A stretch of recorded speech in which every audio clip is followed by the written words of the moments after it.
The pyramid in Egypt is one of the most mysterious buildings on earth. No one knows when they were built, who built them, how they were built, or most importantly, why. The pyramids weigh 6 million tons and are made of 2.3 million stones that were cut and put together with laser accuracy. Not only that, but many of these stones weigh about 80 tons and had to be moved from more than 500 miles away. When they were first built, the pyramids mirrored the sun's rays so well that they looked like huge gems. The fact that such a beautiful building still stands tall after thousands of years is both a wonder and a puzzle. Modern buildings like the Eiffel Tower, on the other hand, can only last 20 years if they aren't taken care of regularly and carefully. So, after all these years, the question of who built the pyramids still remains. Were people smart enough to be able to build something so big? Or did someone else help us? And why was it so important to build it? Was there a bigger reason for it? In today's video, we'll take you on a trip through time to find out what secrets the pyramids hold that even the great Nikola Tesla couldn't figure out, and how close he was to copying it to give everyone in the world free energy.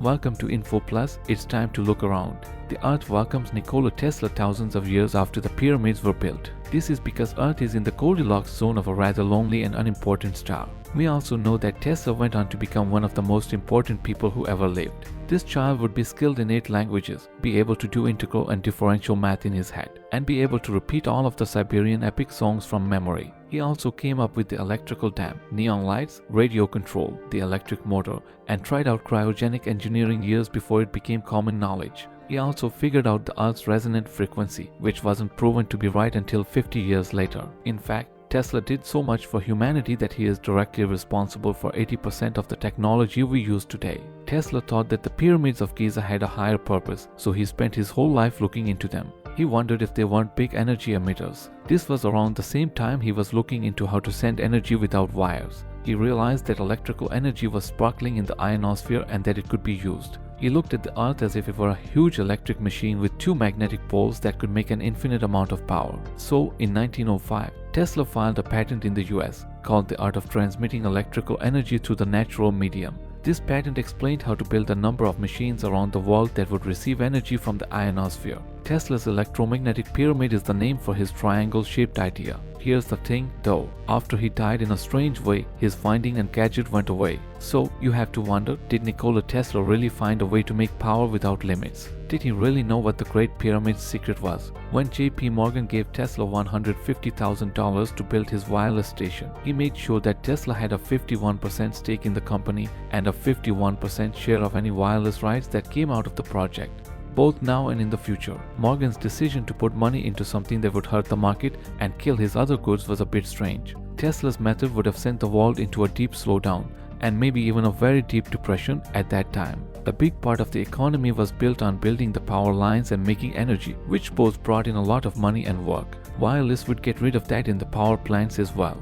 The traditional energy grid that brings in money would fall apart. Tesla's new electricity system had to be stopped no matter what, because Tesla couldn't be trusted, because he was coming up with ideas that were outside the comfort zone of capitalism, and because he was just different. But didn't J.P. Morgan and Tesla know each other? Why would he hurt his friend like that? People like Morgan, Edison, Marconi, and many others are said to have been nothing more than tools in the hands of something very strong. But that's a topic for another time, and we'll get to it soon. But let's talk about Nikola Tesla and the pyramids for now. People think that the Pyramid of Giza was built as a tomb for Khufu, the king of Egypt's 4th dynasty, who ruled 45 years ago. So why does it not look like any other Egyptian tombs? There are no hieroglyphs, artifacts, or complicated paintings on the walls. On top of that, no bodies have ever been found there. However, many people believe that the granite coffin found in the king's bedroom once held Khufu's mummy, which was later stolen by tomb robbers. You mean to tell me that a beautiful building that experts still don't understand today didn't have any security against theft and robbery? Surely, a place like that, where kings and queens are buried,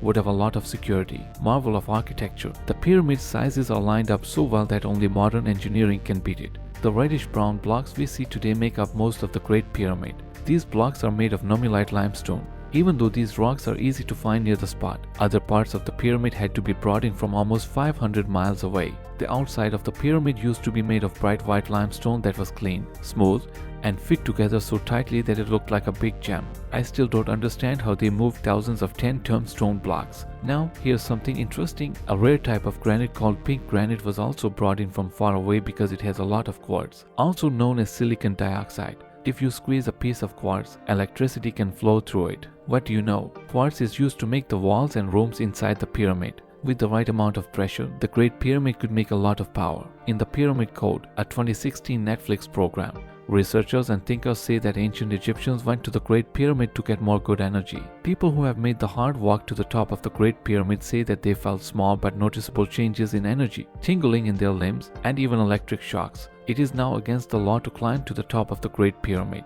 But a British inventor named Sir William Siemens did it in the late 1800 seconds. When he got to the top, one of his guides told him that when he raised his hand and spread his fingers, he could hear a high-pitched ringing sound. Siemens then lifted his index finger and felt a prickling feeling start at the tip and move through his hand. Not long after that, the designer went to get a drink of wine to quench his thirst. When his lips touched the bottle, he got an electric shock. The program says that these structures might have been energy pyramids made to send energy or change frequencies over big amounts of land. The Great Pyramid of Giza could have worked as a power plant if it had a source of energy. This is why the old people who built the Great Pyramid used the water on the Giza plateau. There are lots of underground water lines on the Giza area, which is where the pyramids are. This means that the large amount of water that flows through these deep holes can create physioelectricity, which is an electrical current. Physioelectricity is electricity made from the body's natural movements with the help of certain harnessing devices. Even the shape of the pyramid makes some people think that power plants in the shape of pyramids were and are possible. Still, there are a lot of ideas about how they could have done this process that don't explain everything. Back to Tesla, his Wardenclyffe Tower was built on top of an aquifer with copper and iron wires going down into the water. Then, power that was sent into the tower would be sent around the world through the air. The pyramid is also built on a spring, and recently, copper pipes and iron bars were found there. If the capstone was made of gold, the energy that was collected inside the pyramid would have been drawn to the top and sent into the air. Tesla's wireless power distribution system used the Earth's resonance in the same way that the pure pyramid did. Like the pure pyramid, the energy generated by Tesla's tower would be clean, limitless, and almost free for everyone on the planet. However, Tesla's tower was destroyed and no one knows who did it. But it's clear that it was done on purpose. Imagine what the world would be like now if Tesla had been able to do it. We might have been on the moon decades ago, World War II might not have happened, and our society might be so much further along than it is now.